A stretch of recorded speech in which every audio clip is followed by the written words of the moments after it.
13ನೇ ತಾರೀಕು ಸೋಮವಾರ ವರೂತನಿ ಏಕಾದಶಿ.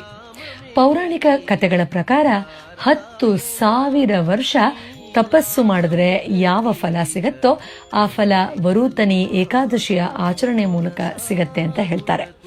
ವರೂತನಿ ಅಂದ್ರೆ ಪ್ರೊಟೆಕ್ಷನ್ ಅಥವಾ ಶೀಲ್ಡ್ ಅಂತ ಅರ್ಥ.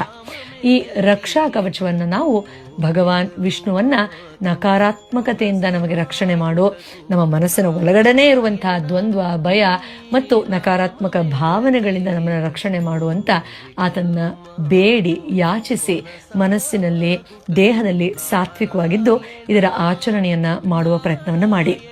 ಇನ್ನು ಹೇಗೆ ಮಾಡಬಹುದು?